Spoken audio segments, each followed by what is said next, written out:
Okay, so now the next chapter that we're going to start is prevention of oppression and mismanagement. Okay, now to do this chapter we need to first of all understand what is oppression. एक बार oppression we know, then we can go into what is mismanagement and the provisions. This chapter in itself is section 241. Sorry, this chapter is just section 241 up till section 246. 6 he sections है and 6 में से भी 6 section is just mutatis mutandis का एक provision है. So if you understand, it is not too much in content in the volume, but it is super important, guys, because it is ICI's quite favorite. Okay, so for that, and it's understandable, it's interesting, it is something that you really need to know. Okay, so now starting with this chapter is basically based on rule of majority, which is called as Foss versus Harbottle rule. It is quite famous. A Foss versus Harbottle के case का rule है ये. उसमें court ने ये माना था, you know, in a company all the decisions are taken by majority. So जो majority बोले वो decision होता है. So in that case जो majority बोले वो decision होता है के चक्कर में many a times it so happens that majority जो बोल रही है is not right, but it is majority. So उसके लिए whenever cases went to court, court was like, see भाई, rule of majority, मतलब the majority rules the company. जो ordinary resolution pass हो गया वो final है. So court will not interfere. But there are 4 exceptions to it. In cases में court will interfere with the decision of majority. And what are those?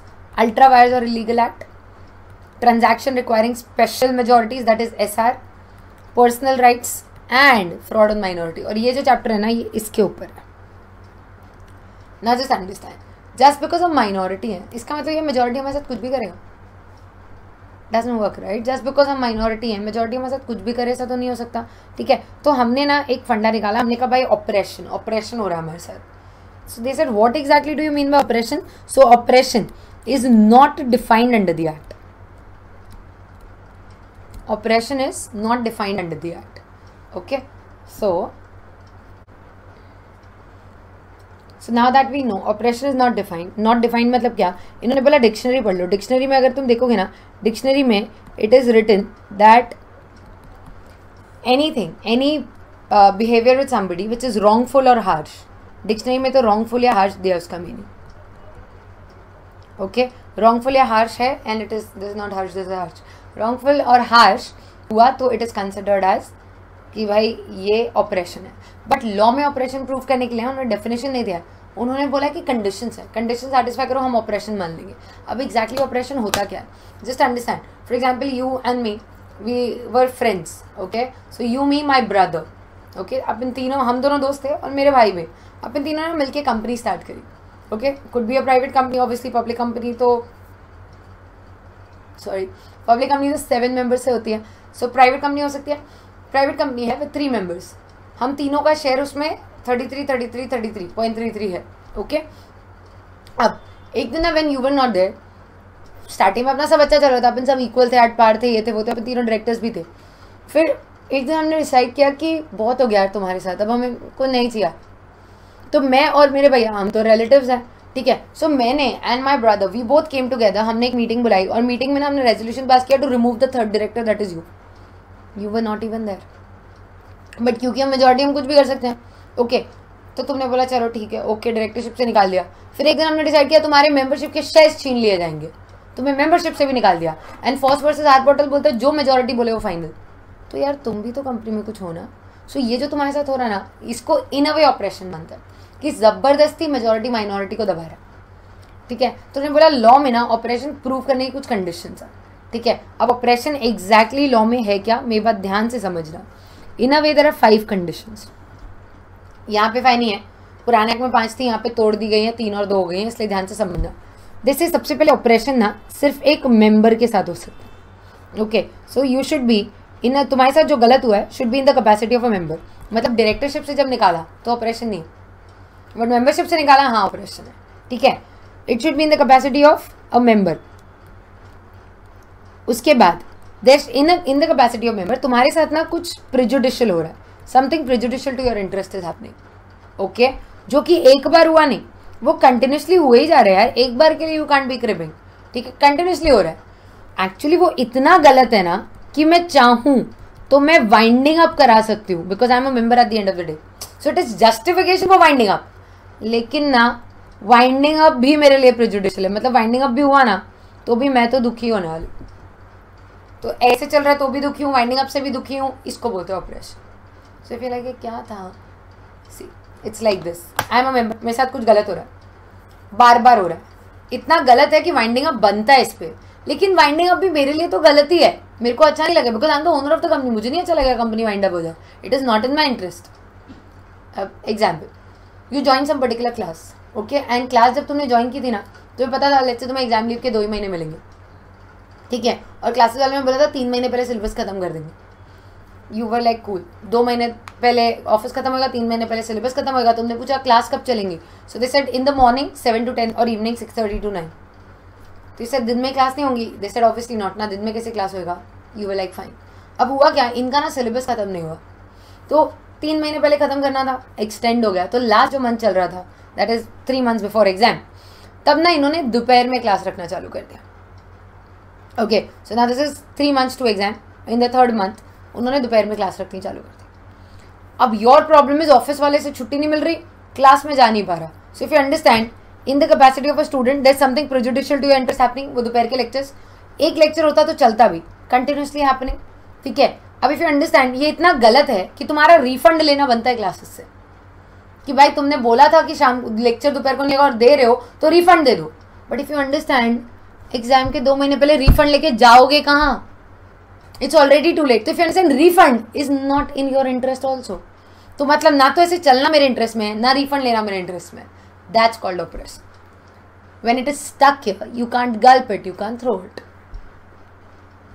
Is this okay, ठीक है। Operation is जब जबरदस्ती दबाया जा रहा है, और तुम्हारे for example in the family you are the youngest one, okay, if you are the youngest one probably you will relate to this, you the youngest one, and तुम्हारे घर में सिस्टम है सब चीज़ें बड़े डिसाइड कर, बड़े मतलब इतने भी बड़े नहीं है, your elder brother is like 2-3 years elder to you, ठीक है। एक दिन तुम अपने रूम में बैठ के you were studying, and next weekend you don't have class, like Saturday Sunday class नहीं है, ऑफिस भी नहीं है, तो बाहर ना you can hear your family talking, mom dad भैया तीनों बात कर रहे हैं बाहर कि let's go out on a weekend trip, तो तुम सुन रहे हो बट तुम पढ़ रहे हो, ठीक है। फिर तुमने सुना कि अच्छा ये लोग प्लान कर रहे हैं, प्लान करते करते तुमने प्लान भी सुन लिया, ये लोग लेट्स से जम्मू जाने का सोच रहे हैं, ठीक है, they planning to go Jammu, कि 3 दिन का छुट्टी है, Friday will leave, Monday will come, let's go Jammu. अब you wanted to say something in this, you were inside your room, तुम दरवाजा खोल के बाहर है, तुम ये बोलने आए हो कि एक्चुअली पिछले हफ्ते मेरे कुछ फ्रेंड्स जम्मू गए थे, बट वहाँ इतना ज़्यादा स्नोफॉल हो रहा है कि रोड सब बंद है, सो जाओगे तो घर पे ही बंद हो जाओगे, this is what I got to know. ये चीज़ बोलने के लिए तुम रूम से बाहर आए, तुमने बोला अरे सैटरडे संडे का प्लान कर रहे हो ना, मैं क्या बोल रहा हूँ, इतने में सबने तुमको बोला एक सीन रुक, तू क्यों बोल रहा है, यू बोला क्यों बोल रहा हूँ मतलब, तो दिस एक सीन, तुझसे पूछा किसने, तुमने बोला बट मेरी बात तो सुन, बोले तू छोटा है, तू छोटा बंद करे, फालतू में अपना दिमाग मत लगा, जब बड़े बात करे तो बोलने की क्या जरूरत है, कि लाइक अरे मेरी बात, तू छोटा है, तू छोटा बंद करे, जा अंदर पढ़ाई कर। ये जो आपके साथ हुआ ना, this is in the capacity of a family member, this is not something that keeps you happy, ये तुम्हारे साथ हर बार होता है। बनता तो ये कि ऐसे अगर इस घर में मेरी कोई सुनता ही नहीं, मैं ये घर ही छोड़ के चला जाता हूँ, बट छोड़ के जाओगे कहाँ, रहना तो यहीं पड़ेगा, मतलब this what you just felt is operation, is this okay, ये होता है ऑपरेशन की, मतलब इसको सॉल्व करो, I can stay with this, ठीक है। सुना, अब आ जाए लॉ में, अब इन्होंने ये बोला अगर तुम्हें ये 2 चीज़ मिल जाए, तुम मेंबर हो, तुम्हारे साथ कुछ प्रेजुडिशियल हो रहा है, तो एक काम करो, you can go and file an complaint to NCLT, ठीक है, सेक्शन 241 में the member can file a complaint to NCLT कि भाई मेरे साथ ऑपरेशन हो रहा है, फिर NCLT ये चेक करेगा वो जस्टिफिकेशन वो वाइंडिंग अप है या नहीं, और वाइंडिंग अप उसके लिए प्रेजुडिशियल है या नहीं, क्योंकि अगर वाइंडिंग अप से वो खुश हो सकता है तो NCLT कंपनी बंद करेगी। Is this okay, so then they will shut the company down, okay. So moving ahead, अब समझते हैं oppression. The complaining member must show that he suffering from oppression in his capacity as a member and not in any other capacity, मतलब director की capacity में नहीं हो सकता। To constitute oppression, person concerned with management of the company affairs must in connection thereof be guilty of fraud, misfeasance, misconduct. It does not include mere domestic disputes between the director and members. So if you see, act should be prejudicial, incapacity of member and winding up should is also prejudicial. जब ये तीनों चीज़ें होंगी तो उसे operation माना। Is this okay? Now, so it's some burdensome or harsh or wrongful. Now, 241 में होगा एप्लीकेशन, कौन अप्लाई करेगा? मेंबर्स जाएंगे NCLT के पास, okay. But please understand, operation ना दो टाइप का है, operation is of two types. एक होता है कंटिन्यूस ऑपरेशन, एक होता है कंटिन्यूस मतलब एग्जिस्टिंग बेसिकली, एक होता है फ्यूचर में होएगा, I am expecting it to happen, is called apprehended, ठीक है। So let's understand, member complains that operation is continuing या फिर it is apprehended. Apprehended law में कहीं नहीं लिखा है, ये ICAI का अपना वर्ड है, ठीक है। याद रखना, ICAI एग्जाम में कई बार आपकी वोकैबुलरी टेस्ट करता है, और तब जब वो टेस्ट करता है ना तो बहुत डिफिकल्ट हो जाता है, okay. So the affairs of the company are being conducted, तो करेंटली इट इज़ लाइक आज ही की बात है कि ये सब हमारे साथ तो हो ही रहा है ना। Affairs are being conducted in a manner prejudicial, ठीक है, आज की डेट में हो रहा है ऐसा। वेराज इन एप्रीहेंडेड आज कोई अफेयर्स प्रेजुडिशियल नहीं है, बट ना there is a material change which is proposed to take place in the management or in the ownership, which if allowed will result in things turning prejudicial, okay, so then it is called apprehended। अब उसके होने का wait थोड़ी करेंगे हम पहले ही जाके complain करेंगे ना, सो जो पहले ही जाके कंप्लेन करते हैं उसी को बोलते हैं apprehended mismanagement ऑपरेशन, ठीक है। So any member of a company who complains that one of these two things, या तो कंटिन्यूस हो रहा है या फिर एप्रीहेंडेड हो रहा है, they can go and complain to NCLT। एक और इंसान जो कंप्लेन कर सकता है या तो मेंबर्स जा सकते हैं, बट मेंबर्स में ना 241 ने पावर दिया मेंबर्स को, बट मिनिमम मेंबर्स ना 244 में दिए, आगे 244 सेक्शन आएगा उसमें दिया कितने मेंबर्स मिनिमम चाहिए, ओके। इसके सिवाय सेंट्रल गवर्नमेंट के पास भी पावर है, central government also has a power to directly file a complaint to NCLT। CG can also file a complaint to NCLT directly, okay. ये पावर CG के पास इसी section में है 241 में। So any member can complain or any central government suo motu apply to tribunal that if it is of the opinion that the affairs of the company are being conducted prejudicial to public interest, ठीक है। ये हुआ 241। अब 241 में हमने आपको बोला अच्छा तुम दुखी हो, एक काम करो NCLT के पास जाओ, तो मैंने आपसे पूछा अच्छा NCLT मेरे लिए क्या करेगा, तो टेली में कुछ भी कर सकता है। आई वाज लाइक नो मैं परेशान हूँ इस बात से, उसमें NCLT क्या कर सकता है, तो टेली में NCLT कुछ भी कर सकता है। इफ यू अंडरस्टैंड, मेरे को ऐसे NCLT के पास जाने नहीं, कुछ भी कर सकता है, भूत है प्रेत है क्या है वो, कुछ भी कैसे कर सकता है, टेल मी ना क्या कर सकता है। अच्छा तेरा ये प्रॉब्लम है, देखो डायरेक्टर से प्रॉब्लम है, वो डायरेक्टर को निकाल सकता है, तेरा ये प्रॉब्लम है वो ये कर सकता है, then me exactly I don't want to know कि वो कुछ भी कर सकता है, आई नो NCLT कुछ भी कर सकता है। सो फॉर दैट यहाँ पे ना पावर्स ऑफ ट्रिब्यूनल है कि वो क्या करेगा। सबसे पहले वो तेरी एप्लीकेशन एक्सेप्ट या रिजेक्ट करेगा, ओके। अगर उन्हें लगा कि ये प्रेजुडिशियल नहीं है या वाइंडिंग अप आपको प्रेजुडिशियल नहीं है, so you can reject. So order pass bye tribunal if on any application made tribunal is of the opinion that the company affairs are being conducted in a manner prejudicial and facts would justify winding up order, but winding up is also prejudicial, then it may make such order as it thinks fit, otherwise they will reject, okay। now powers की बात करते हैं, what are the powers that NCLT has in this section? These are the powers of tribunal।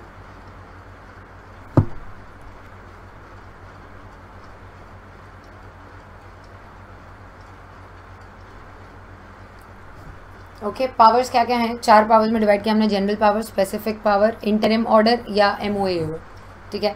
General power is as tribunal deems fit, फिर तो वो NCLT कुछ भी कर सकता है, ठीक है, कर सकता है, पर क्या करेगा।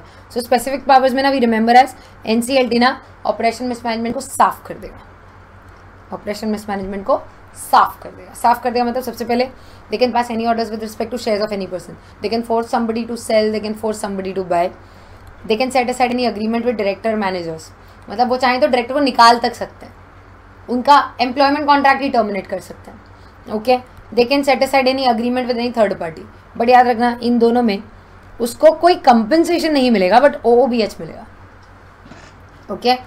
Company affairs they can decide कैसे कराना है, and any fraudulent preference which is made 3 months before the application, मतलब फ्रॉडुलेंट प्रेफरेंस क्या होता है कि 3 मेंबर्स थे, 2 को फर्दर शेयर इशू किए, 1 को किए नहीं। इफ लाइक मैम हाँ होता है ऐसा preferential issue, correct, but private placement जिसको बोलते हो आप, उसका कोई क्राइटेरिया होता है, किसी भी एक जन को देंगे और एक को नहीं देंगे नहीं होता। If you giving to members only then all the members, if you giving to directors only all the directors, if you giving to promoters only all the promoters, so there has to be a criteria, right. So fraudulent preferences, 1 को छोड़ के 2 को shares दिए तो उसको fraudulently preference देना बोलते हैं। अगर उसके जिस दिन ये फ्रॉडुलेंट प्रेफरेंस हुआ within 3 months, if you go and file a complain they can resolve that also, but if you go after 3 years they can't. ठीक है. Interim order, if you request, they might pass an interim order. And AOA, MOA, if their orders are actually MOA, AOA is posing a hurdle to execute their orders, तो फिर वो MOA, AOA को alter कर देंगे.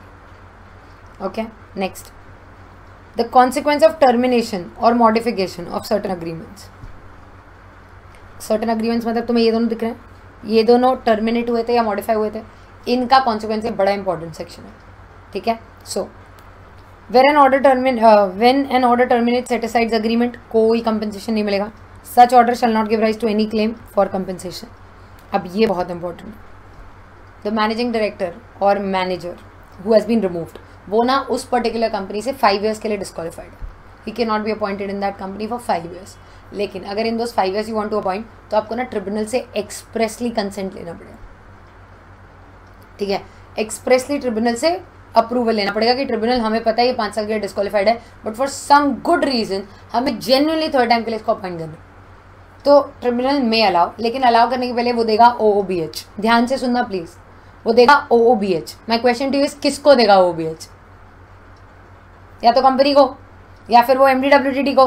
नहीं, वो OOBH देगा central government को. This is weird.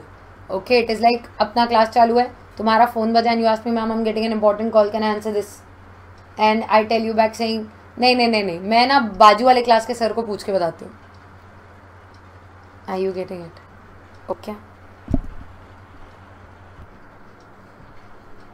Is the only twist over here that tribunal shall not grant leave unless notice has been served on central government and government has been given an opportunity of being heard. I'll tell you why. Because इसमें ना guys देखो, ये एक नया provision है जिसने बोला कि ट्रिब्यूनल ना तुम्हें 5 साल के लिए डिस्क्वालीफाई कर सकता है. तो अब अगर ट्रिब्यूनल मुझे 5 साल के लिए डिस्क्वालीफाई कर देगा तो इसका एक डर बैठेगा मन में. Okay, but on the other hand if they allow, तो पब्लिक के मन से वो डर चला जाएगा. And public interest is to be checked only by the government. तो गवर्नमेंट चेक करती है, भाई नहीं, इसको मत करो, ये बड़ा हाई प्रोफाइल केस है, एवरीबडी नोज, प्लीज इसको अलाउ मत करो. They will just make a representation, opportunity of being heard. Tribunal क्या करेगी? That is tribunals decision. Okay, next, contravention हुआ, imprisonment which may extend to 6 months, or fine which may extend to 5 lakh rupees, or with both. Guys, I am a person who is known for relating sections. Okay, next level is relating chapters. ये अगर तुम देखो ना, ये contravention है कि अगर मेरे को ना ये अट्रैक्ट हो गया एंड स्टिल मैं वहाँ पे कंटिन्यू करूँ, I am suppose to leave it. I can't be acting as MDWTD there, and if I still act as MDWTD there, तो ना ये पेनल्टी. ओके, अब मेरी बात ध्यान से सुनना. This could be a twist for you, this could be a heart attack for you. अगर तुम्हें पता हो सेक्शन 167 पढ़ा है हमने. 167 में प्रोविजन है कि ये ग्राउंड्स, मतलब अगर आपने ग्राउंड्स ऑफ वेकेशन है attracted and you still continue, तो वहाँ भी एक पेनल्टी है. ओके, ये जो पेनल्टी 6 months की है, वहाँ पेनल्टी 1 year की है. फर्स्टली यहाँ और फाइन है, वहाँ भी और फाइन है. यहाँ पे फाइन अप टू 5 लाख है, वहाँ 1 lakh to 5 lakh. Okay, now if you understand this and this together is very dangerous. वो अगर आपको बोले director has been removed by NCLT and he's still not vacating his office, what are the consequences? Take it from me in writing, तुम 167 लिख के आओगे, क्योंकि आपको ना डायरेक्टर ज़्यादा याद रहता है by default. And as soon as you write this, तुम्हारे साथ गड़बड़ हो जाएगी, क्योंकि वो 243 का क्वेश्चन था. Okay, so if you understand, if a director has attracted vacation and not vacating, so it depends on ground क्या था. अगर ग्राउंड 167 वाला है तो पेनाल्टी ये वाली आएगी. बट अगर वो ग्राउंड ये है, NCLT ने निकाला है और फिर नहीं जा रहा, तो ये वाली पेनाल्टी आएगी. ICI plays with these allot. छोटे चैप्टर से एक क्वेश्चन पूछेगा जो बड़े चैप्टर जैसा है, और तुम बड़े चैप्टर का आंसर लिख के आते. So make it a point, ये वाली चीज़ यहाँ भी लिखो और 167 पे भी रिकलेक्ट करना. Okay, so coming back, 244 the right to apply under 241. वो जो 241 में कितने मेंबर्स होंगे वो 244 में लिखना था. सो वो मेंबर्स देख लो. It depends on company, capital share capital वाली है विदाउट. अगर विदाउट शेयर कैपिटल है तो 1/5 of the total number. Okay, लेकिन अगर वो विद शेयर कैपिटल वाली है, so it will be 100 members और 1/10 of the total members which ever is lower. ठीक है, यानी यहाँ का सबसे बड़ा ट्विस्ट इज, यहाँ वैल्यू भी गिनते हैं बट इशूड शेयर कैपिटल का गिनते हैं, पेड अप का नहीं. नॉर्मली वी से ना 1/10 of paid up share capital. Here it is issued share capital. Okay, so please understand this particular thing. This is going to be issued share capital. Okay, so for now just to give you the idea we did this. अब या तो 1/10 of issued share capital या 100 members in number या 1/10 of the number, इन दोनों में से which is lower, या फिर issued share capital, this should go and apply. यहाँ एक रूल है, calls and arrears will not be counted and joint holders will be counted as 1. ठीक है. Now moving ahead to class action. ये एक completely different thing है because 241 up till 244 this is one set and 245 something else. ये अपने आप में एक अलग ही सेक्शन है. ठीक है. So 245 class action. Class action exactly है क्या? In a crux if I tell you, see the funda is कि अगर मेरे साथ कुछ गलत, मैं एक मेंबर हूँ, there's something prejudicial to my interest happening which is continuously happening and it is justification for winding up, but just winding up is prejudicial, it's all operation. But I'm saying I'm a member or I may not be a member, मेरे साथ कुछ गलत हो रहा है, वो winding up जितना गलत नहीं है. डज दैट मीन उसके लिए कुछ करना नहीं है till it is not as bad as it calls for winding up. I hope you getting. Winding up जितना बुरा आज नहीं है तो मैं इंतजार करूँ, ओहो जिस दिन वाइंडिंग अप जितना बुरा होगा तब कुछ करेगा NCLT. That doesn't work right. तो उन्होंने कहा नहीं सुन, वाइंडिंग अप जितना सीरियस है तो वील कॉल इट ऑपरेशन. अगर वो वाइंडिंग अप जितना सीरियस नहीं है तो भी वो सीरियस तो है ना, तो एक काम करो उसको बोलेंगे क्लास एक्शन. Make sense? ठीक है. So now we are just talking about this class action. Class action में हम ये सारी चीज़ों के लिए लड़ रहे होते हैं और यहाँ पे ना मेंबर डिपॉजिटर दोनों लड़ सकते हैं. Okay, member and depositor both can file a complaint to NCLT and उसमें ना हम ये मांग रहे होते हैं. These are the things that you are asking for from NCLT. Just read them once.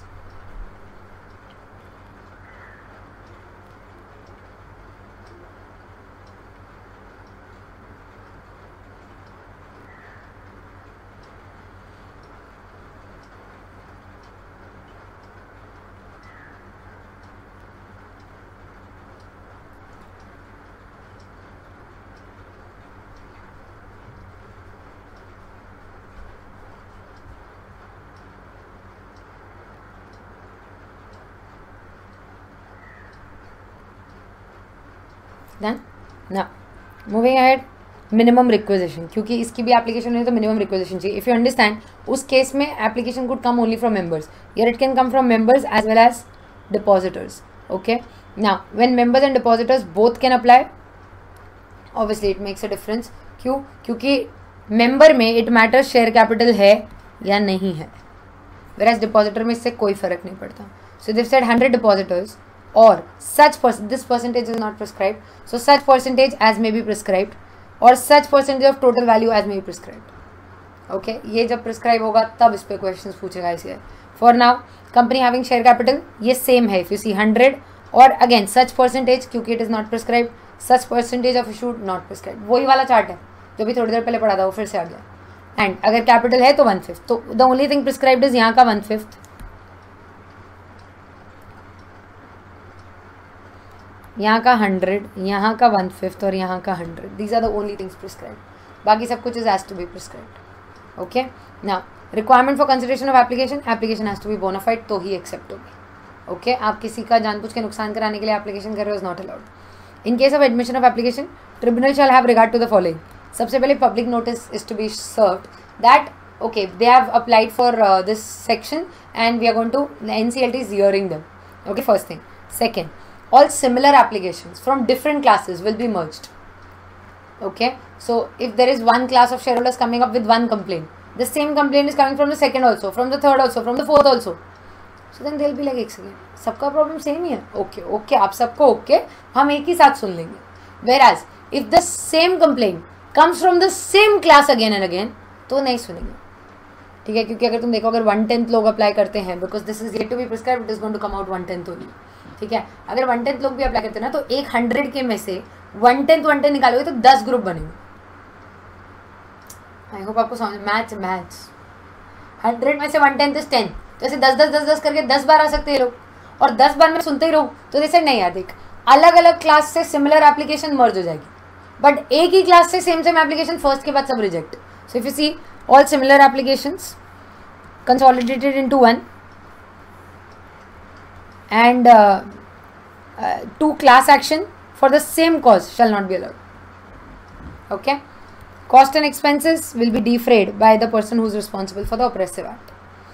Order shall be binding, tribunal का order is binding on all the parties. And please understand guys, binding और final और binding में फ़र्क होता है। Binding में मानना पड़ेगा, फाइनल एंड बाइंडिंग में उसके खिलाफ अपील नहीं होती।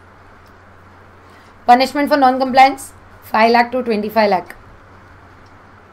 And officer punishable with an imprisonment up to 3 years if you see there is and here, और फाइन नहीं है, एंड फाइन। ओके, सो ऐसे एंड फाइन वाले याद रखो, प्लस ये 3 years वाले भी याद रखो, क्योंकि ये वो ऑफेंसेस हैं जो स्पेशल कोर्ट के पास जा सकते हैं। We have a separate chapter called special court coming up. Okay, फिर the application filed is frivolous और वेक्सेटियस। फ्रिवलस और वेक्सेटियस मतलब bogus, fake, time pass application. तो अगर आपने किसी के खिलाफ ऐसा टाइम पास एप्लीकेशन किया ना, so the other person will have to, उसका सफरेंस होगा ना about money also and about time also. So now you have to pay them compensation to the extent of उनका कितना खर्चा हुआ इसमें, maximum 1 lakh rupees. So where any application file is frivolous, vexatious, the tribunal shall reject and order the applicant to pay opposite party the cost not exceeding 1 lakh. Please याद रखना ये penalty नहीं है, बिकॉज अगर ये पेनाल्टी होती तो ये MCA के जेब में जाता। ये पेनाल्टी नहीं है, ये हम सामने वाले को दे रहे हैं, ये कंपनसेशन है। उसका जितना खर्चा हुआ उतना ही देंगे, ये मिनिमम 1 लाख नहीं है, कंपनसेशन है मैक्सिमम 1 लाख। उसका अगर 1000 खर्चा हो तो 1 लाख क्यों देंगे? ओके, बैंकिंग कंपनी को ये पूरा सेक्शन एप्लीकेबल नहीं है। एंड एप्लीकेशन में भी filed on behalf of affected person. So if there somebody who is affected, they themselves are not going to file the application, it's okay, उसके behalf पे कोई और जा सकता है if they consent. Okay, and this is 246। ये तुम मेरे को समझा दो, बिकॉज इतना सब मैंने समझाया, पढ़ के देखो।